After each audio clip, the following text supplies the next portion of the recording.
Welcome back to the Dynasty Rewind YouTube channel. My name is Bob Van. Welcome back. Welcome in if you're new. Today we're getting into a best ball draft on Underdog Fantasy. Can't wait. Let's get to it.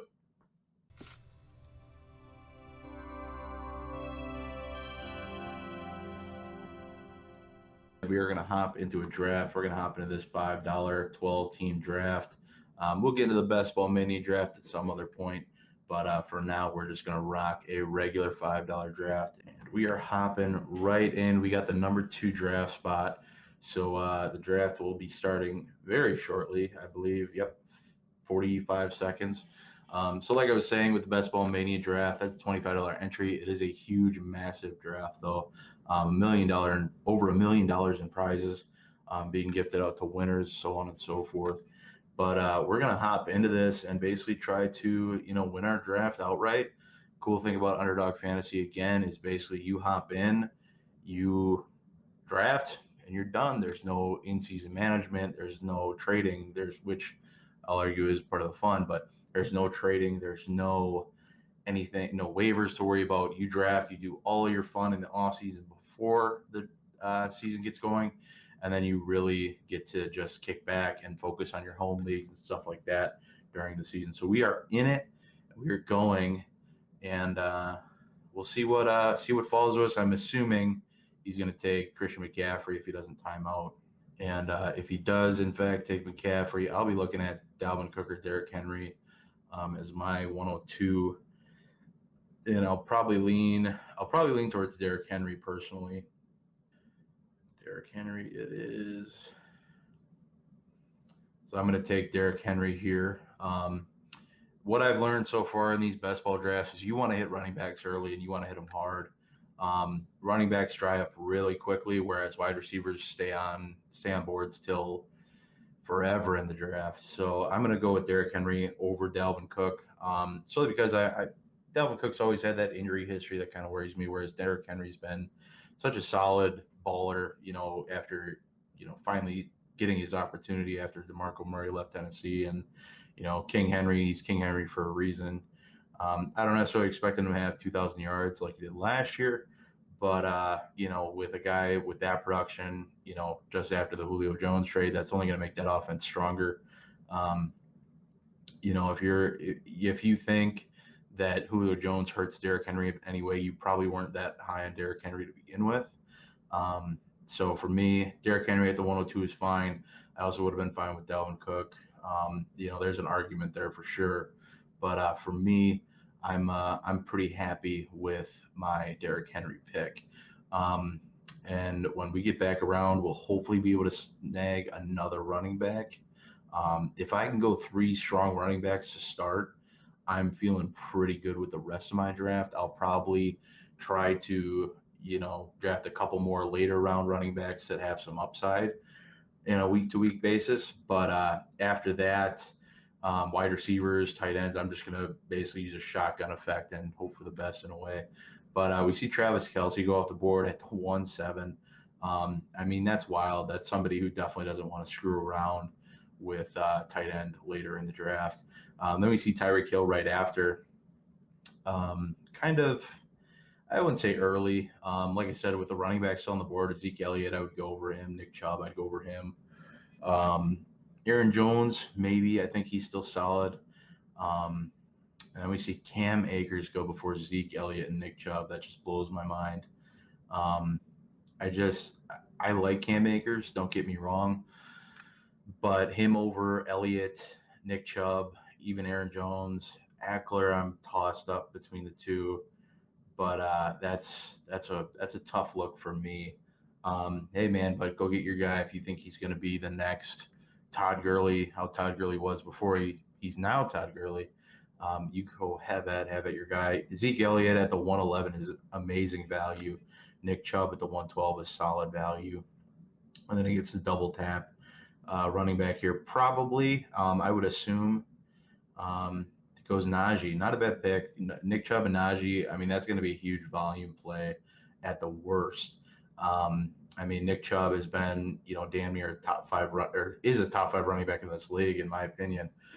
So having him at the 112 and then Najee, who's just going to get fed right after him. Then Austin Eckler and Joe Mixon go off the board. Man, I'm overflowing for the Joe Mixon trap. Every year is going to be his year until it's not his year, either due to injury or misusage. Take your pick. I will say Cincinnati has done an okay job building up that O line. It didn't show last year. They were able to add, I believe, an interior offensive lineman in the draft. They got Riley Reef on the tackle. It's kind of a placeholder more than anything, but I don't trust that offense to use him properly. Aaron Jones comes up next, huge value in my opinion. Devontae Adams, another huge value, unless you don't think Aaron Rodgers is coming back. I could see the concern there at that point. But for me, I think Devontae Adams is still going to eat in that offense as long as Aaron Rodgers is back. If he's not, then it's a huge concern for me in that aspect. So we got Minnesota up on the board again. The one cool thing that I really like is before people pick, you can kind of scroll ahead and you can see what people have taken. So you can kind of use that predictive strategy to see what they might do on a turn and see what holes they need to fill coming up. You can kind of gauge, ahead of you who might be going, who might fall, so on and so forth. Calvin Ridley at the 2.7 right now is looking like a pretty solid value. I wouldn't be surprised if Kyle Pitts goes in the third round of this draft at the rate he's rising. But that offense is going to be very interesting without Julio the first time in a handful of years. So Justin Jefferson at the 2.9 is pretty appropriate value. Darren Waller at the 2.8, solid, no complaints there.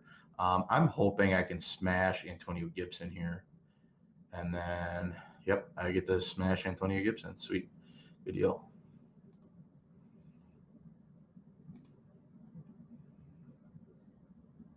I don't care about that.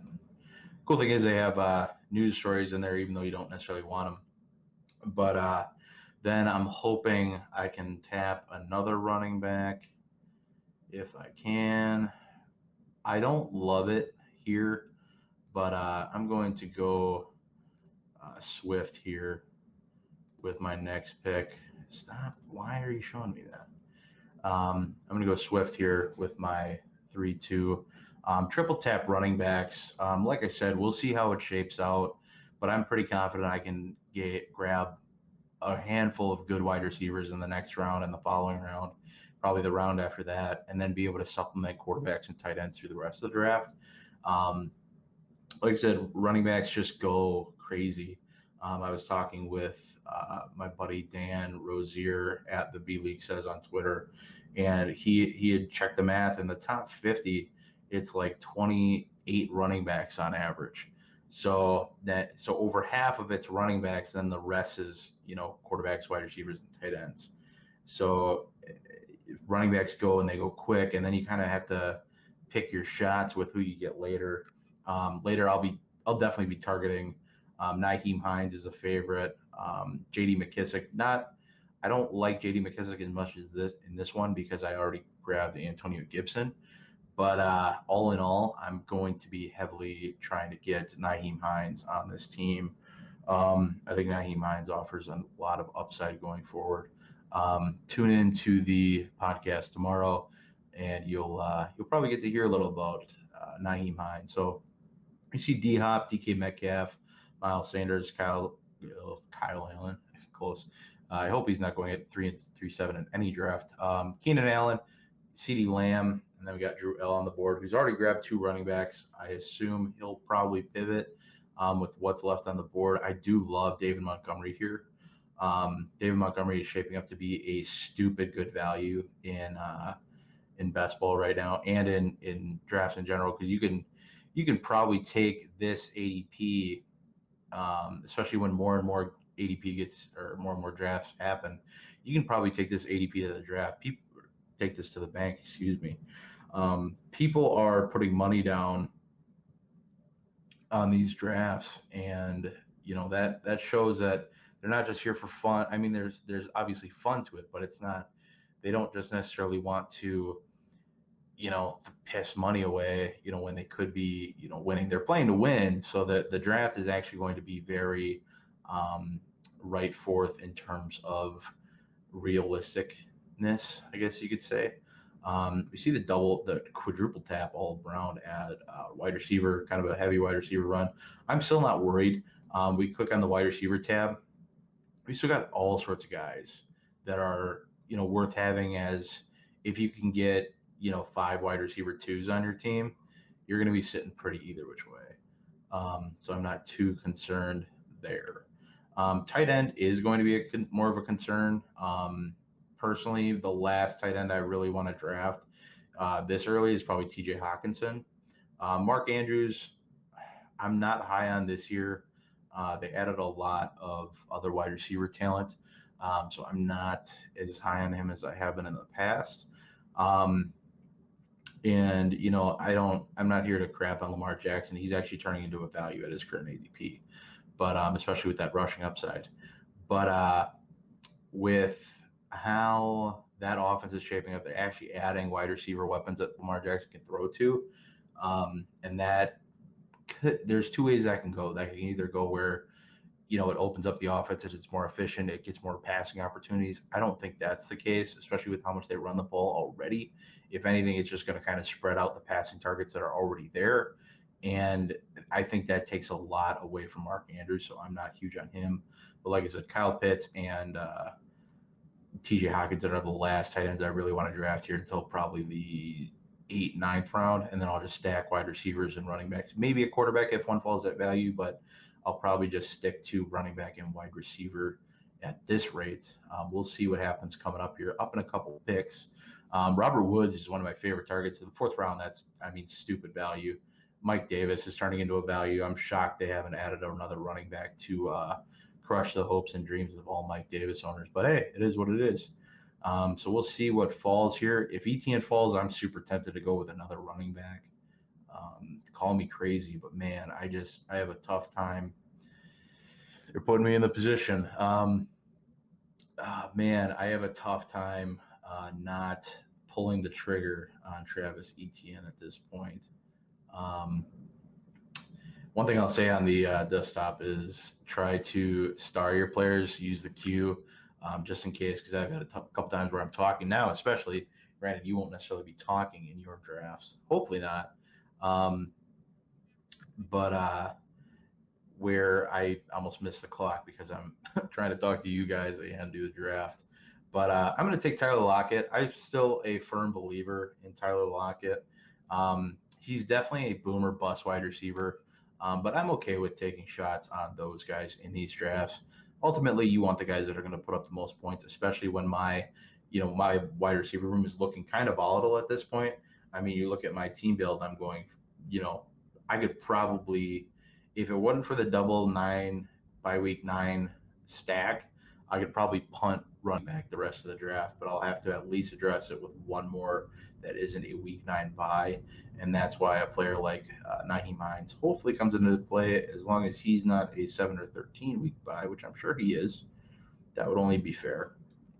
It would only make sense. So I'll have to target another late round running back. But moving back to the draft and getting away from my rant, we see Lamar Jackson come off at 5'4", a little rich for my blood, but not bad. Kyle Pitts at the 5'6", he's not rising yet. He's been kind of in the 5th round for the most part. I wouldn't be surprised to see a meteoric rise out of the guy when we really get close to the season, when people that ADP kind of catches up with Julio being gone. There's a large narrative of the fact of people just, Kyle Pitts is going to be the guy. He's going to take all the Julio work, and I don't really think that's how it's going to work. But we'll see. It could be, it could not be. You see Josh Jacobs, which at the 5'7" is an impressive value. I'm not big on Josh Jacobs this year, but at the 5'7", you're kind of, compared to what he was as a rookie, which was probably a 2nd round pick or a 3rd round pick if you're lucky in some drafts. That's a solid pick. T. Higgins at 5'5" is getting a little crazy with this roller there. T. Higgins at 5'5" is interesting to me.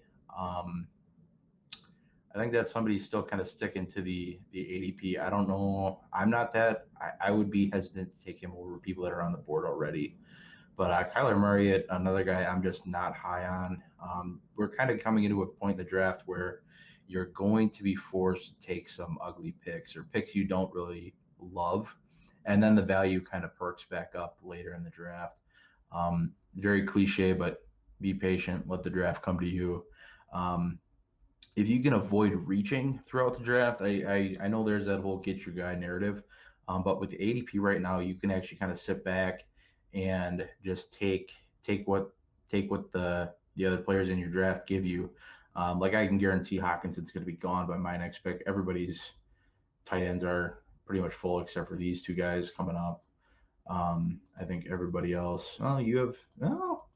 If they don't take him, the only one I'm really worried about is probably Lost Raider. Otherwise, everybody else will probably punt it.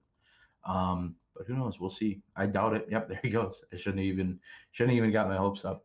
But so now, like I said, we're kind of coming into the point of the draft where it's going to get interesting in terms of wide receiver depth. I'm not regretting the ETN pick in the fourth. I still think that's a value.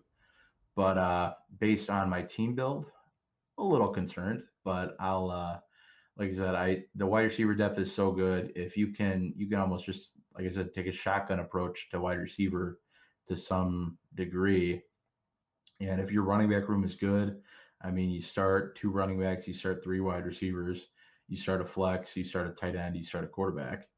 So I mean, if your running backs are good and you're starting three running backs every single week, you're going to be in okay shape, in my opinion. So long as these guys can kind of stay healthy. Um, with Cortland Sutton is, I would say, kind of turning into a value, coming off an ACL. Still, I'd say it's a little early for me, but not bad. There's obviously worse picks to be made here. I mean, you could scroll all the way down and go get your guy with Visca, and it's like, hey, Visca might have a good year, but like, chill. You don't have to necessarily reach on a guy. If you're on a bookend, you kind of have to. If you're on a turn, you kind of have to play that game of reaching for your guy. Um, but moving on, we see Kenny Galladay, who's interesting to say the least. Didn't really play much last year. A lot of injury problems. Goes to the New York Giants. I'm not wild about the fit personally. I'm not wild about Daniel Jones as a quarterback.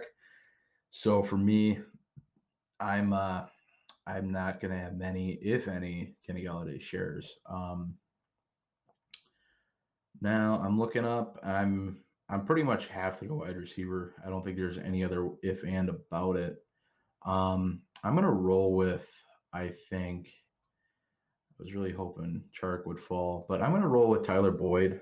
Um, he at value is probably still my favorite Bengals wide receiver. I'm going to get a lot of hate for that. But getting him at the 6'11" one, I think he'll still be a solid option and give you basically a week to week. He'll have some big games, but I think for the most part, he's going to be more of a steady Eddie pick as opposed to somebody who's going to blow up your board week in, week out. And that's okay, I think. I think that's kind of an underrated thing. Um, Kind of in a pickle here. I'm going to go with somebody who I don't normally draft a lot of.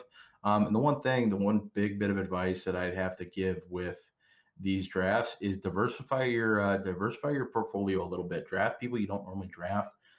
Reason being is that if you draft a lot of the same guys and they all hit, cool. You're going to have a great year. It's going to be awesome. You're going to rake in all the cash come January or whenever they pay out, and everything's going to be great and you're going to feel awesome about it. But if you draft a lot of the same guys and they all bust, you are going to have a tough time, even wanting to come back to the platform in all honesty. But play around, draft guys that you don't normally draft a lot of. I love using this as a way to kind of draft the guys that I want in Dynasty and can't get a hold of that easily. In this draft, for example, like Antonio Gibson is an option that I don't have a lot of shares of. Jerry Jeudy is another one I don't have a lot of shares of. Tyler Boyd, I think I sold off whatever share I had last year. I think I gained one back though, so that's pretty cool. But I mean, it's a fine line when it comes to that. So, like I said, just diversify the portfolio a little bit. Draft players you don't draft a lot of all the time, and then you can kind of, go from there. And then this is dangerous. We'll not do that. So that's a way we'll look at that at the end. I don't want to look at that during the draft. I'm not as wild about that option during the draft, but later we'll use that to kind of scout the board and take a look at team builds and stuff like that, and the approaches other teams took compared to ours. We'll see how we kind of stack up to the league. I don't care for that. There's a projection over here. Cool. When it comes to that, I'm not. It is what it is. A lot can change. Injuries will happen. Julio Jones getting traded happens. And projections won't always be up to snuff anyway. So, I mean, yeah, if I ended up projected number one, cool. I doubt I will with my current build. But it is what it is. Like I said, I'm feeling good at running back. And with that, like I said, I feel like I can take a shotgun approach to the other positions. But yeah, we'll see what happens. We'll see what falls our way. Joe Burrow at 7'10", very rich for me. He's a guy that has usually fallen in drafts. I usually see him close to the 10th round available. So again, it's that whole concept of not having to reach when you don't have to, or not deciding to reach when you don't have to, I should say. James Robinson at 7'12" is interesting. I would have loved if I could get Michael Carter to fall for me. There's a lot of hype on him coming out of camp. If I could get Michael Carter, I would probably be fine with punting running back the rest of the way. But again, I mean, you got a one running back team, two. There's no way. You have another one running back team. There's no way that he makes it that far. Like I would project him. Jamie Wamey is going to be the guy that takes my boy Michael Carter away from me. But yeah, coming up with running backs. I mean, like I said, the well has, for the most part, dried up on running backs. But I mean, look at this. Like, look at this ADP. Like 131. I could target him. He's by week 14. But I mean, the dude is going in like the 10th round. Like, it's just absurd to me that he's, Nyheim Hines. He was an RB15 last year in the most scoring format. So it's like, but he's going as an RB30 something. Maybe more. I don't know. But I digress. Like I said, tune into the podcast tomorrow. It'll be live on Twitch, Facebook, and Twitter at the Dynasty Grind at Minnesota. Minnesota took my boy Michael Carter off the board. That's okay. We'll, like I said, we'll target Nyheim Hines. Hopefully next round. It's a ways. I think we can do it. I think we can. See, this is like I said, don't reach when you don't have to. Sometimes you have to. Russell Gage is going to be an interesting option too. He had saw Anthony Holloway drop a dime of a stat where last year he was on quite the tear from week 9 on, or whenever it was, midway through the season. So we'll see what happens here.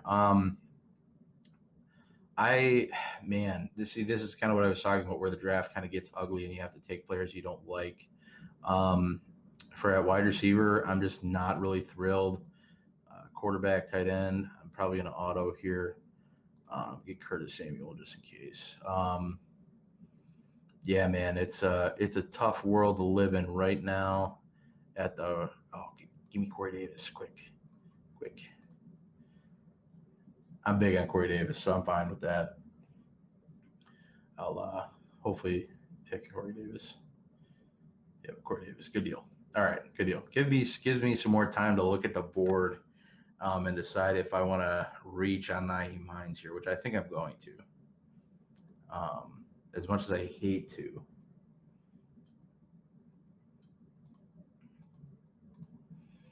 You can kind of manipulate with these cursors how the board will fall. Where'd you go? Get him in there just in case. Yeah, I don't think there's anybody else I really even want to look at the moment. It's a reach, and I'm not wild about it, but it is what it is. Like I said, I think getting him, even now, I still think that's a value. I'd still put him over several running backs that are going ahead of him. I'd put him over Melvin. I'd put him over Leonard Fournette, easily over Zach Moss, easily over Tony Pollard. Maybe not Ronald Jones, James Conner, Gus Edwards, A.J. Dillon, probably. Kenny Drake. I mean, I'd put him over all those guys, and he's going well after him. But hey, that's where you get to kind of just play with and rock the ADP, in my opinion. So we'll see what's around at our next pick. Really need to address wide receiver more thoroughly. I do like that Corey Davis doesn't, all of them have separate bye weeks. So as long as they're healthy, there's no worries about just having double the bye weeks. Like every week, I'll have 4 wide receivers to throw at the board at least. And then same with running backs. I'll have all but 2 weeks of the or 1 week of the year. I'll have 5 solid running backs, or at least 4 solid running backs, to throw at the board, and hope they do well enough for me.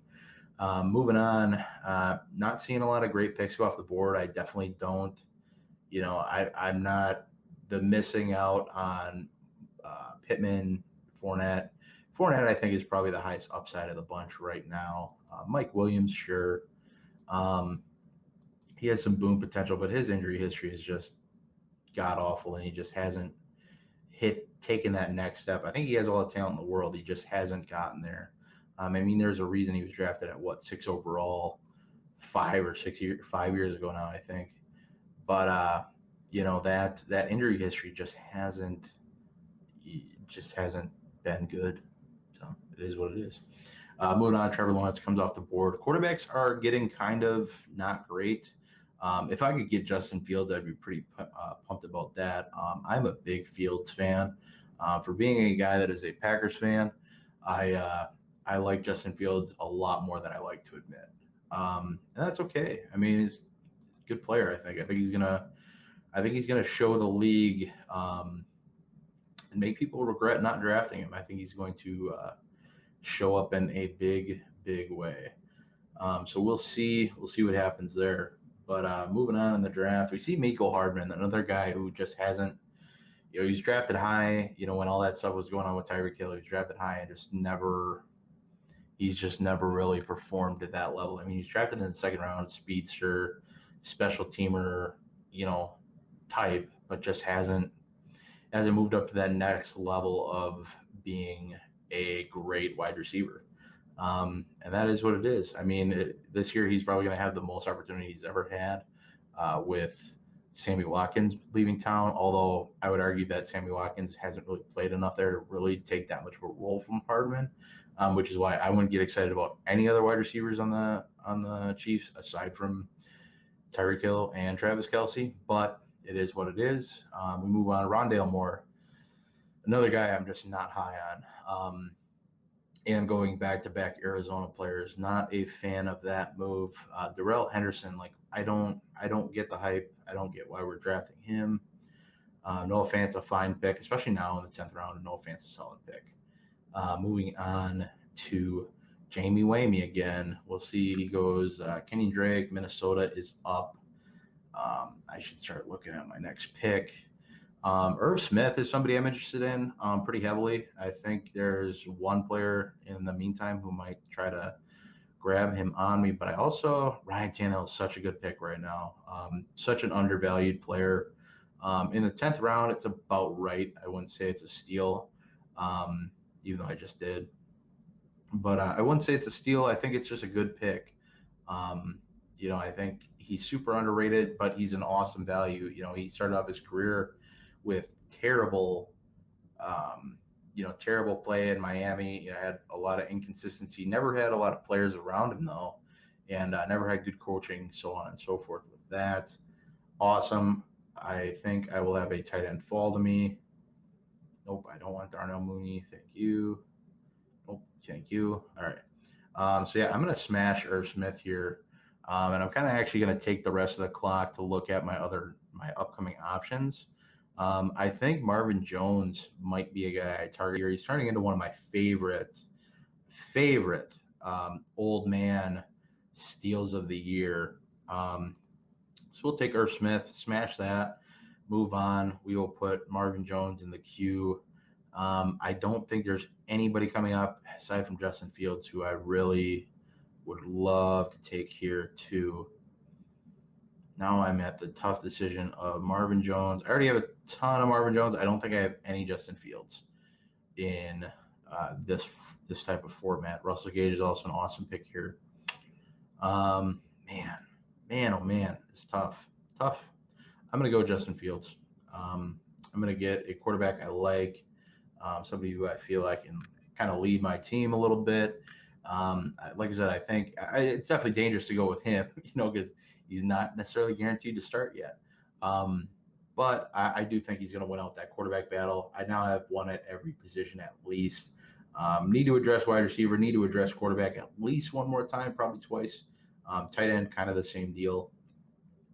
Running backs, unless I have one at value, I'm comfortable with that running back room. Like I said, at minimum, aside from 1 week out of the season, I'm going to have 4 that are hopefully able to fill up 2 spots and the flex. And then wide receivers, I'll probably end up drafting 7 of those. And hopefully they'll be able to fill 3 spots rather respectively, and or possibly a flex. Same with tight end. We'll see what tight end does as we get down the board. But yeah, Marvin Jones is, like I said, one of my favorite values just because he's always done better than he's expected to wherever he goes. Like Jamal Williams, like probably would have gotten drafted over Nyheim Hines if he was still on the board. Maybe. I don't know that for sure. But we see Rashad Bateman, Devontae Parker, interesting pick. Don't know what his role is going to be. He's another guy who's just never really gotten hot aside from 2 years ago. I think last year was beat up again. But yeah, 2 years ago he caught fire again and just never followed up on it. The fact that Russell Gage is still sitting there, people know that this trade happened, and he's still sitting there and he's not going to make it to me. It's just super sad. Super sad. He's only got to slide 8 more picks. It'll be fine. It'll be great. But 9 more picks, excuse me. But Russell Gage is honestly looking like an awesome value. I'm going to smash TY if he's on the board. Big fan of the Pat McAfee show, and he's been on there several times, just raving about how him and Wentz have just really hit it off. Big fan of that. Big fan of that type of energy. The fact that they're already moving and grooving to each other's vibe and all that stuff really means a lot, as opposed to Michael Pittman, who, wouldn't give up his number for his quarterback. I think that's kind of an interesting strategy to get to know a guy and get a guy to like you. But hey, man, it is what it is. Like I said, at the end of the day, who knows? Russell Gage goes off the board, rightfully so. Minnesota seems to know his stuff and seems to be deciding to want to annoy me today. That's okay. I'm going to smash TY here. The epitome of a great kind of boomer bust type player. He'll have weeks that are good and great, and then he'll have weeks that are, I like EJ more, but he should not be going ahead of TY. I'm okay with it though, because it might push him my way. I'm probably going to look to go TY and Kirk if I have the opportunity. Maybe. We'll see. Again, I have a lot of TY, so I might want to pivot a little bit. See what MJB 6008 does. He's going to auto pick. I'm going to smash TY. I should have let the clock run. I'm going to grab Troutman if he makes it my way. Which he should. The guy in front of me has 2 tight ends, so there's no reason. Man,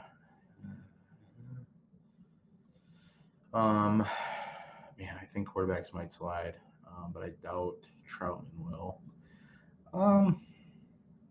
Yeah, I'm gonna stick with. I'm gonna go Troutman. Get a tight end.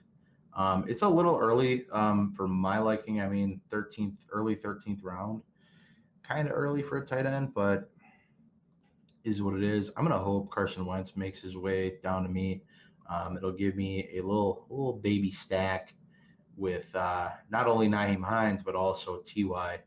Although it will take away kind of an upside for a week, having that kind of odd triple stack running or triple stack with a running back, #bars, and quarterback as well.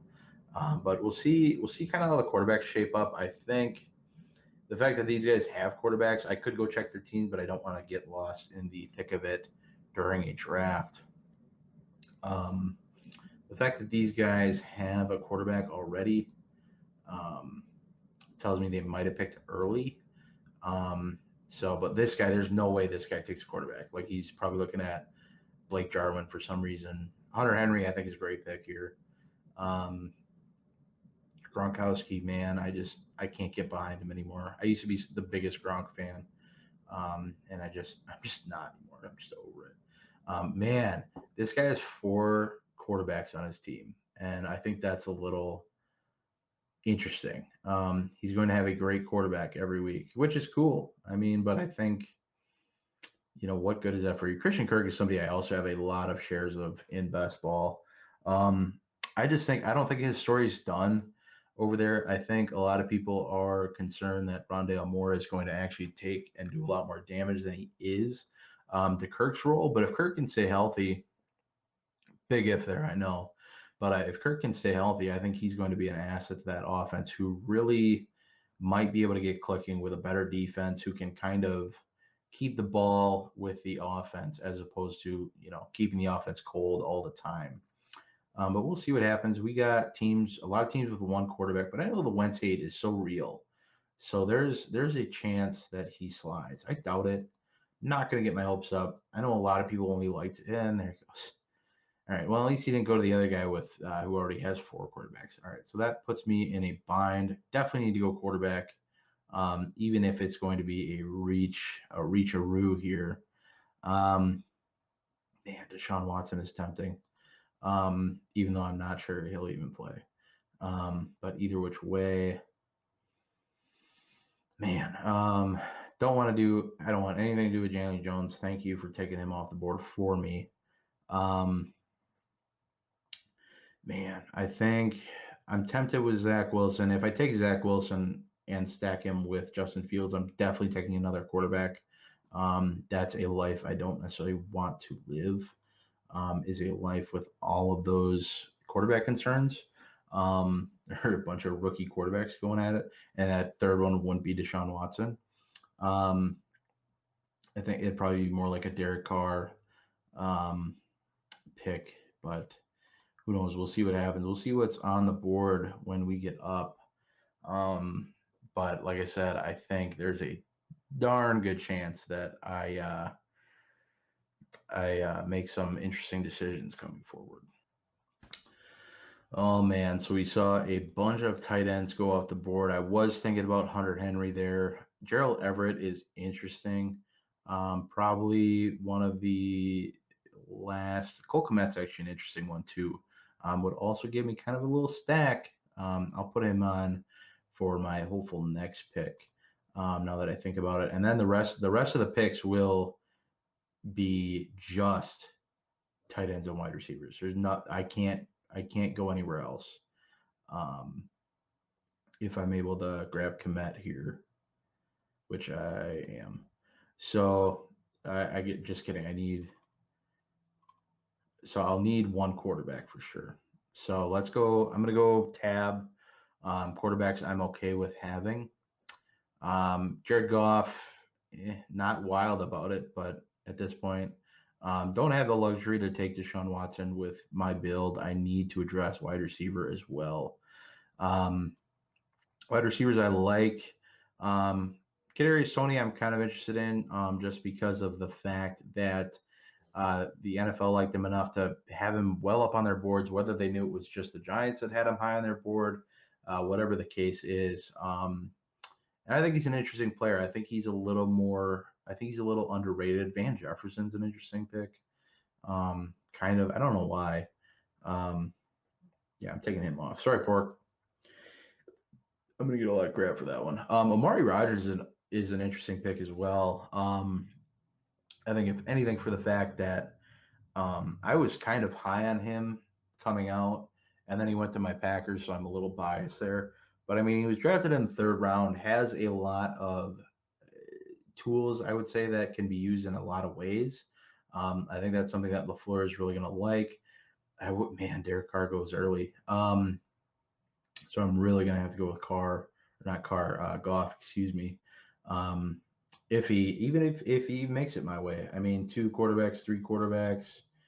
See this is why this little scrolly doodad is super useful. As long as nobody has 1 quarterback on the way to me, this would be the only guy I'd be scared of taking Goff. And I hope he'll take somebody else. But so that would be the only concern for me at that position. Olamide, I'm not even going to try to say OZ is an interesting pick as well. Not great because it stacks a bye week. Whatever, is what it is. Can't be too picky at this point. I'm done screwing with Anthony Miller. He's let me down so much. I was so high on him as a rookie. He's just never been able to stay healthy enough to stay out on the field. If Deshaun Watson misses a lot of time, Tyrod Taylor is going to be a huge value at this point. He's not a great quarterback by any means, but at this point in the draft, like, what more could you possibly be asking for, at least at the quarterback?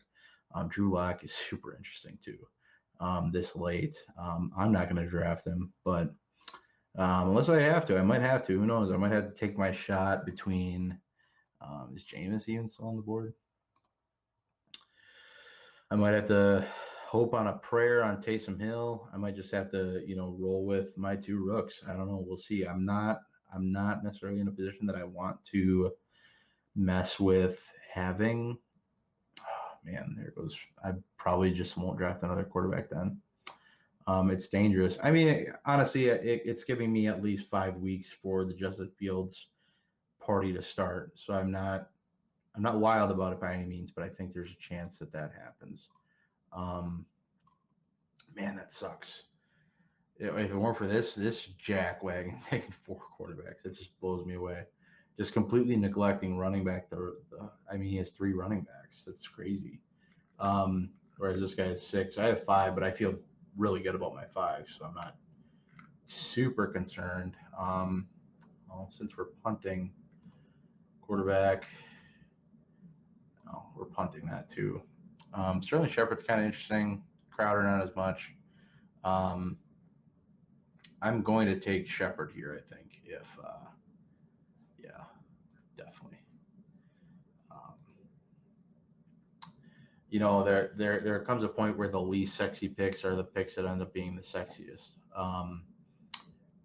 Feeling like he'll be a week in, week out kind of guy. I'll live with that. I'm going to get my guy. See, Kenneth Gainwell, I'm sorry. Like, he should not be being drafted, in my opinion. At this point, you're just kind of swinging. Tariq Cohen's a decent value, I think, because if he can bounce back, he'll be solid. But especially this late in the draft, he'll have at least a few weeks to make that worthwhile. But, I like Amari Rodgers. Like I said, I think rookies these days are much more accustomed to breaking out early. Jacoby Myers, Nate would be so proud. Tevin Coleman's even a decent pick here. I don't think he's going to play a lot, but I've seen a lot worse players get drafted in this draft. Like I said, I don't know. I don't want to crap on anybody's draft. But Kenneth Gainwell, is he really going to get any work? He was a 6th-round pick on a team that, I don't know. I like Kenneth Gainwell as a prospect, but when a player goes that late, it's tough to get excited about him, in my opinion. I was a guy that I had very high comps for him, and I just, when you get 6th-round draft capital, it's just not great to get excited about, in my opinion, or not somebody that's easy to get excited about, in my opinion. Ramondre Stevenson, he's at least had some hype coming out of camp for some reason. He's had hype coming out of camp. Austin Hooper's a solid pick right now, honestly. He was not that bad last year in his first year in the Brown scheme. I think he's being paid to be more of a blocking tight end and more of a scheme guy, which makes sense. He's a bigger dude. Like, go push people over. Eric Ebron this late's kind of interesting, especially with them drafting Freiermuth. I'm curious to see what this guy does with his set. I feel like he has to go wide receiver as well. Um, Interesting pick. I would see. This is kind of what I mean when you get in these late rounds. Like there's something about people just drafting the Garoppolo's honestly. Well, no, Trey Lance is there. Duh. There's something about people drafting players that are all upside and like just have no floor. Like there's nothing that says Dwayne Eskridge is even really going to start outside of his draft capital, which was surprisingly early for what the Seahawks needed. Um, but again, like Diami Brown, Sylvana Med, okay. Diami Brown, another kind of later pick, probably the third or fourth wide receiver on that team. Probably a camp battle between the two. Um, I'm not saying that, Zacchaeus here has about, as little floor as anybody, but, when you get into some of these guys, Demarcus Robinson actually has decent upside. But, yeah, I think I'm going to rock with, let me see, week 12. I mean, if I want to play the bye week game and make sure I have, I only have one double stack. So if I pull the week 12 bye guy in there, I'd have every week, aside from 1 week, I'd have, at least seven, wide receivers to throw at the board. But I mean, even if I draft him, it's all but 2 weeks. So I don't know. Like I said, there comes a point where you actually just need to draft players that are going to play and get you points. Because eventually, what'll happen is you'll be drafting players that you're drafting all upside and you end up with none. Which is, that's my reasoning for the Sterling Shepard pick. I feel like he's going to play at minimum and get some work, and I don't think he's going to have a ton of huge weeks. But man, I find it hard drafting some of these guys that are just all upside picks. And then we will finish it up with Olamide Zacchaeus. It hasn't had a ton of work, but it is what it is. You can't always take super great players and that. Oh, geez, hey, let me go view the full draft. If there's a weak point, man, it's definitely my quarterbacks. All right, so we'll pop into the draft here real quick and kind of see if there is a point where anything I would say kind of went not wrong, but sideways a little bit because it was really a pivotal pick for me, was this Travis Etienne pick over, say, probably what would have been Cooper Kupp. The reason I say that is if I would have went that, it would have kind of left me open to draft a quarterback earlier at a good value. Like I probably would have scrapped the Corey Davis pick, but it would have also put me in a rougher position at running back where I would have kind of had to, fix that at some point anyway. But all in all, I'm not too upset with it. The weak point, in my opinion, are my quarterbacks. Having two rookie quarterbacks is never a great idea unless they both, if Zach Wilson ends up being, the quote unquote Patrick Mahomes that everyone wants him to be, or even the Russell Wilson that everybody wants him to be. But I think between him and Fields having at least a few weeks to get involved, I think Zach Wilson is going to have a tougher time adjusting to the NFL personally, just based on the level of competition they both faced. But I don't mind the finish. Amari Rodgers is a pretty high upside pick, or a pretty mostly upside pick. Zacchaeus, same way. Shepard, more of a steady Eddie type player that'll just hopefully get some points on a weekly basis. Ty, I think Ty is going to have a good year. If it's his last year in Indy, it'll probably be the best year of his career, or the last that he has left, I should say. Corey Davis, I think, is a pretty slept-on guy. He just had an injury naturally, some shoulder sprain, but they expect him to be fine. Jerry Jeudy, not a guy I have a ton of shares of, but I think he's the type of player who will have more kind of boom games than steady games. But Tyler Boyd, same kind of deal. He'll have more, or the opposite, I should say. He'll have more steady games than boom games. Tyler Lockett, very much a boom or bust player. But I think when you wrap that room up together, you have a fair mix of boom and bust type players that can hopefully, if I can get at least 3 per week, then a flex contribution from one of my running backs, I'll be feeling pretty good. I'm actually feeling pretty dang good about this league. Aside from my quarterbacks, my tight ends, they are what they are. If Justin Fields is playing well and throwing to Kmet, it's a small stack, but hey, definitely worse ones out there. Just kind of look at the rest of the board and see if anything interesting pops out. I mean, I touched on it during the draft, but David Montgomery in the 4th round, a running back who's finished on the fringe of running back 1 the last 2 seasons, that just doesn't get any respect. And now what should be a more improved offense, to me, is being slept on quite a bit. They just drafted a top tier offensive tackle in Tevin Jenkins at a great value in the 2nd round. They drafted him. They weren't able to beef up the line in many other ways, but they got Justin Fields. They got, that offense should run at a much higher clip than it ever did with Mitch Trubisky at the helm, or Nick Foles. Heck, that guy. But either which way, Montgomery to me is one of the top running back picks at a value. You look at Mike Davis right now. If that holds, that's a huge value. Josh Jacobs, kind of a value. If he can stay on the field, keep Kenyon Drake at bay, that's a huge value. Javonte Williams is a pretty good value. If you really do believe that he's going to take over, if you really think he's going to take over that backfield. Then you have Trey Sermon that went before him. Not as wild about that. I think the Trey Sermon hype train has kind of cooled off. I've drafted him in the later 6th round before, but I think it's kind of cooling off a little bit. So you might see him slide back a little bit, especially if the hype pieces stay calm. Looking at the rest of the board, Marquise Brown, man, I don't know what to do with him. I think Laviska Shenault's an awesome value. He has every opportunity in the world to show up. Michael Carter, with the smoke coming out of camp that he's, very close to basically owning the RB1 role, makes me feel really good in my heart. And it really, if he's going to be the RB1, albeit that offense isn't going to be very good, in my opinion, I just, I'm just not wild about it.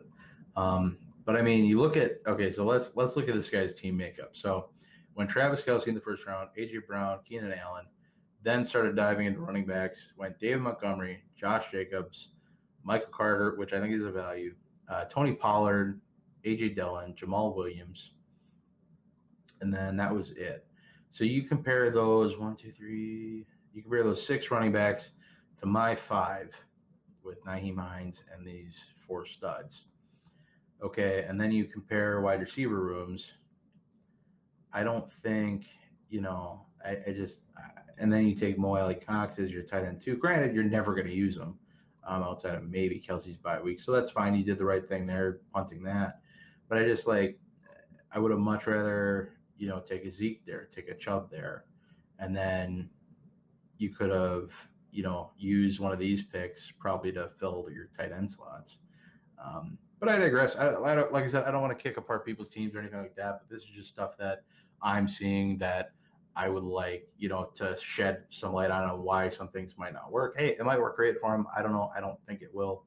The David Montgomery pick is awesome. Christian McCaffrey at 101, really good pick. But then this guy punts running back the rest of the way. Like, I don't know. That's an interesting strategy there.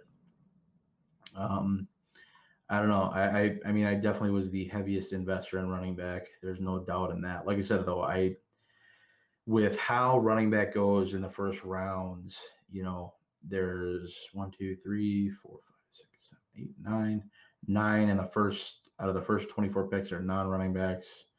And then you start seeing a big shift from, the green boxes to the yellow boxes, and everything else kind of mixed in. But all in all, I like my draft. Like I said, I think the weak spot is quarterbacks. I'm pretty confident that my tight ends can hold the load. They're all their own bye week, so there's no mixing there, or there's no double bye weeks or anything like that. So all in all, I like the draft. I think I could have done a heck of a lot worse. But that is that for the draft.